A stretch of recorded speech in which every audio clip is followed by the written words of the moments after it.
Step One Academy. I'm Dr. C. Please join me in this musical journey. Let's go!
Hello everybody, I'm here today with my great friend Marc Chesanow. He's an amazing bass player. He plays an upright bass and he plays a bass guitar. Hey, Sanisha, how are you doing?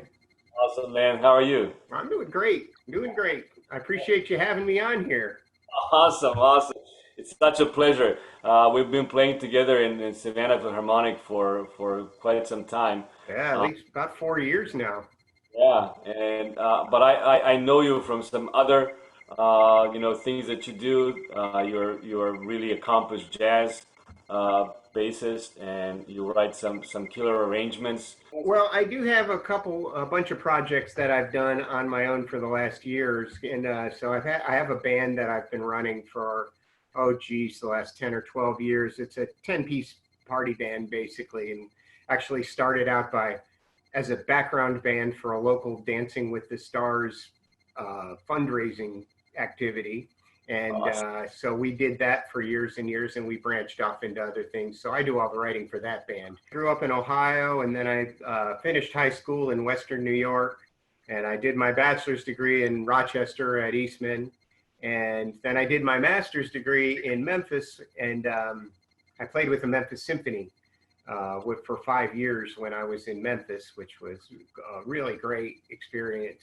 After that, after 5 years of orchestra, I kind of got out of the whole orchestra world for a while, and I was just playing a lot of more commercial music. I had moved to Myrtle Beach, South Carolina, and I was playing shows there full time. And then I got back into playing orchestra, and then I was teaching college for a number of years there. And then I moved here coming up right about exactly 4 years ago. So I know when you moved to Savannah, I know you met some great people on the jazz scene here, right? Oh yeah. You started Well, playing right away with. well, it all started as so many things in Savannah do. It all started with Ricardo. So,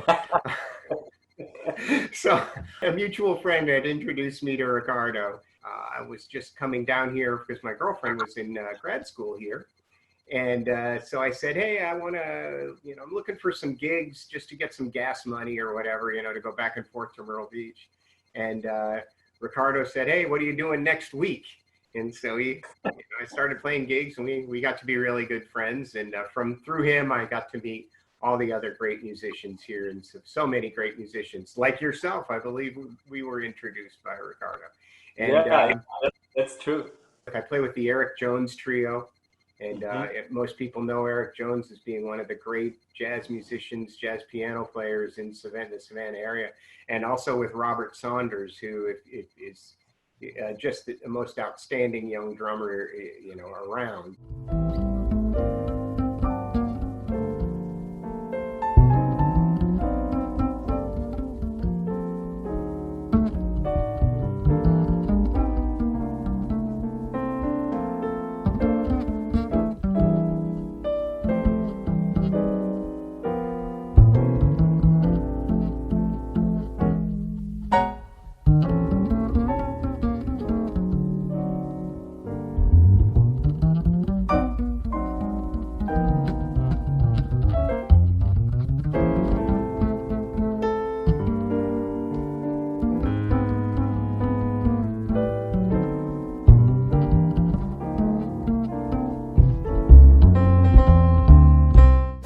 tell us a little bit about upright bass or double bass first? Sure. Let me show you. Oh, that's a big boy there. Yes, it is. That's a big bass. Uh, you have four strings, like Yep. all other both string instruments, like violin, viola, cello. Yep. Four strings, but they're a little different than most of the stringed instruments because most stringed instruments have them tuned in fifths, but ours are tuned in fourths. So it's actually backwards from a violin. My E string is the lowest note, whereas on the violin, the E string is the highest note. So it's E, A, D, G. And there are basses, upright basses with five strings. And years ago, originally, there were basses with three strings. So it's changed quite a bit. Originally, it was based off of a gamba, a viola da gamba, which is an old Baroque instrument. It's different from a violin because if you look at a violin, the shoulders come straight out of the neck, just straight that way. Yeah. We have this slope here, and that helps us so that way we can get around it. Another thing that is on my bass and this particular bass, if you notice, the corners here are kind of smooth and whereas on a violin they come and point and they stick out. Now some basses do have them stick out, but we call this a gamba corner also because it comes from the old viola da gamba family. I see there on the head of the bass, or your Oh yeah. common thing for all the string instruments. You have is that called an extension? Yeah, that's an extension. And what that does, and my bass has a pretty fancy looking one here. I'll see if I can get a close look of it. There you go. What that does is it lets me play lower notes. So if that's the normal lowest note of the bass, I can play this note and I don't know if your phone speakers or computer speakers can even hear that note, but anyway, and then I can play every note in between. That's used not that often, but in classical music you would find notes that are written for, right? Oh yeah, quite often. And the reason for that is, if you think about it, is because the main thing, especially in Baroque and classical music, we play a lot of the same parts as the cello. And so a cello's lowest note is this note right here. That's the lowest note a cello can play. But with this extension, now I can play the cello parts an octave lower all the way down. I started out as a drummer. And I really liked big band jazz drumming. I thought that was just really cool at the time, you know. But I guess I really started playing jazz when I went to Eastman. I got to play in the jazz ensembles at Eastman and study with some of the great jazz artists that came through there. If you can tell us a little bit about that, technique of plucking, like, called pizzicato. Okay. If I was playing in an orchestra with the bow, and I was plucking, I'd play more like this. Probably a little drier, you know, not so much sustain. But when I'm playing with jazz, you turn your hand because you don't have the bow in your hand, and you use the side of your finger, and you can get a much fatter, meatier sound, and you'll want to let the notes sustain and ring as long as you can, so they all connect. So it's like a nice smooth walk. Oh, okay. Walking so.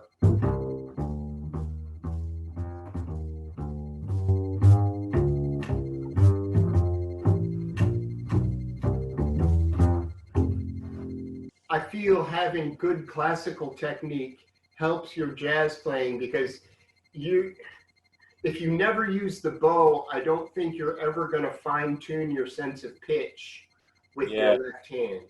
Whereas when you're playing with the bow, you can really focus and.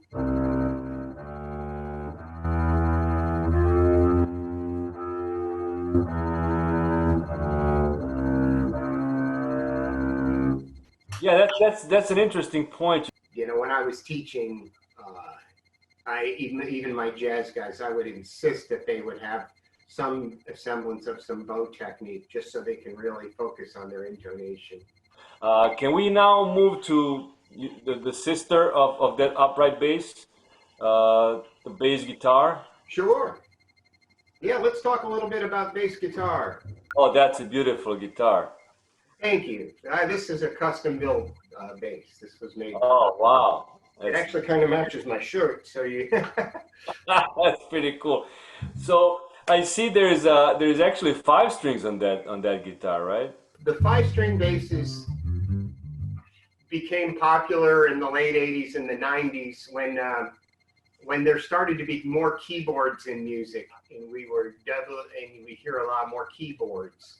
And so, because the keyboards don't have any limitation on the range, so we're able to double the keyboards. So they started becoming much more common. Is it the lower that's extended or it's the higher that's It's a extended? lower B. It's a low B. Now there are some guys who tune it E A D G C with the high note. If you play a lot of solos, you might have the upper C string, but Okay.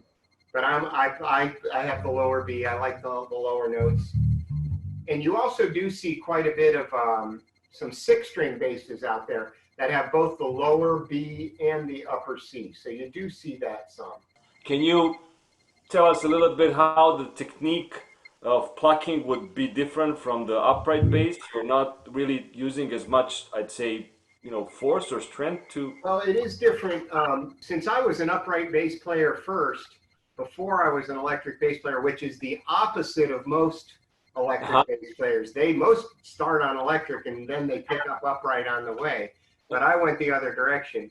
So the one thing I really had to learn, and I still struggle with, is that you need a much lighter touch when you're plucking on the bass. Most guys use either 2 or 3 fingers. I use 2 fingers, and you walk, and instead of you don't really do that with an electric bass. You keep it more parallel, and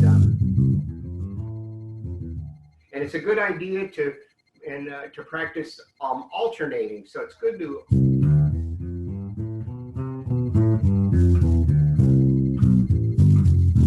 Alternating the two fingers, right? Yep. You're not plucking with Yep. one, but two. You can slap the bass too, which is pretty popular. A lot of people like that. On upright bass, do you actually do you hit the string or you pluck it so it hits the fret? I mean, is it Oh both? no, they hit the strings. I don't do it because it's painful. What occupies you when you're not performing, when you're not playing? I mean, what is your thing to do? Well, lately, I've been since the quarantine started. I decided I would take it upon myself to renovate my bathroom.